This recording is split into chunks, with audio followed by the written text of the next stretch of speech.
Hi, my name is Taylor Garland, and today I will give a speech on how to train for a marathon.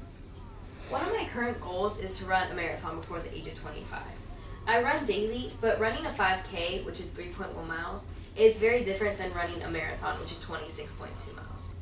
Some of the world's best marathon runners say that it is all a mentality. No matter how fit or unfit you are, you need to have the right mentality in order to finish a marathon.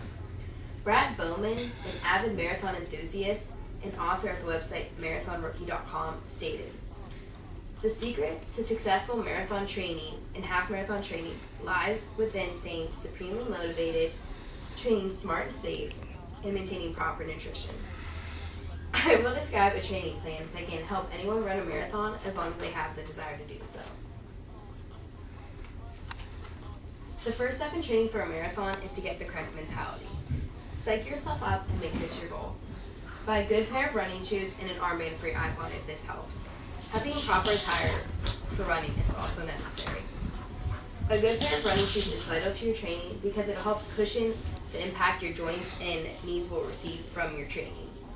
Also, you're going to want to make sure you wear athletic shorts and a comfortable t-shirt when running. If you're in jeans or other kind of khaki shorts, it's going to make it very hard and uncomfortable to run in. I interviewed first-time marathon runner Ashley Tondo to ask her how she stayed motivated for training for the marathon. She stayed motivated by running with friends and also by reading running magazine or marathon magazines to keep herself excited about the race. Do whatever it takes to get you motivated and to keep your training going. Secondly, you must establish the proper nutrition in order to train for a marathon or even run. Nutrition is essential for successful training. Darla Carter, a journalist for USA Today, wrote a very inspiring article on the proper nutrition that is needed. In it, she quotes Dale Benedict, the president of the training studio, who says, "You've got a window of 30 to 45 minutes right afterward that your body is like a sponge. The sooner you get those nutrients in, the good nutrients of course, the better for your soreness and your recovery and your energy levels. Eat meals that include carbohydrates and lots of protein. Also, drink plenty of water during your training." There are many books and websites on proper meal plans for runners, and if you want more, you can just simply Google it and you'll find many. It's easiest to break your big goals down into smaller steps. First a mile, and then you want to bump it up to a 5K.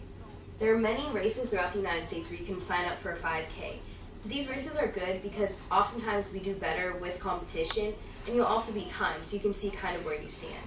But you don't want to rush into running a 5K. Just start out with a mile, and then after a week of running a mile, build it up to a mile and a quarter, or even a mile and a half if you're feeling really good.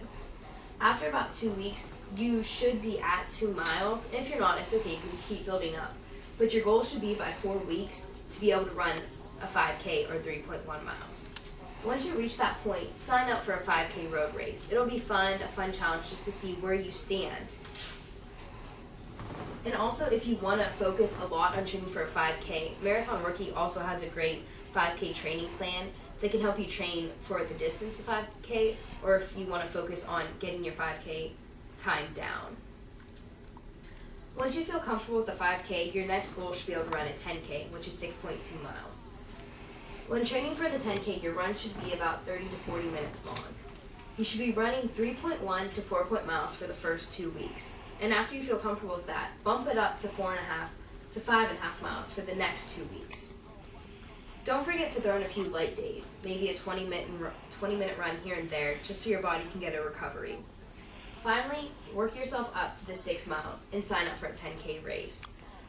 One around here in Youngstown is the 10K Peace Race that's held every year. That's a great race to just go out and see where you stand running a 10K.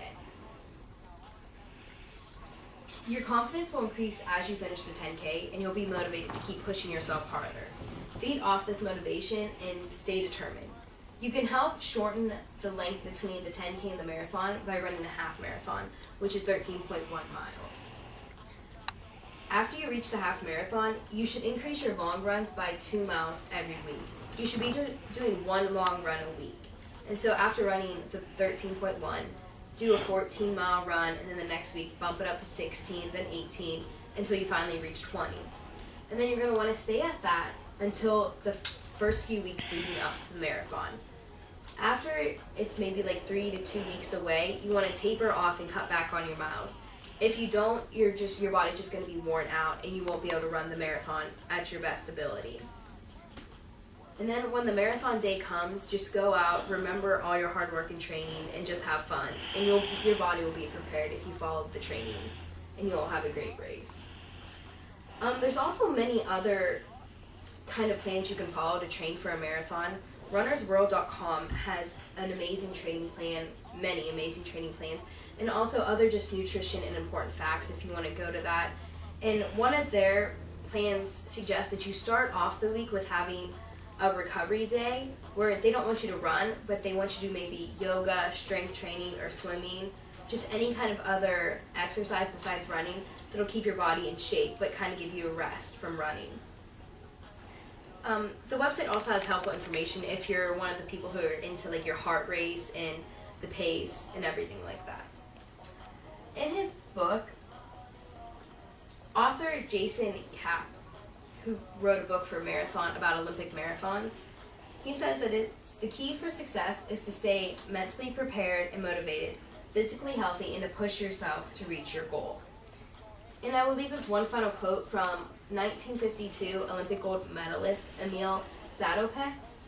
He said, "We are different in essence from other men. If you want to win something, run 100 meters.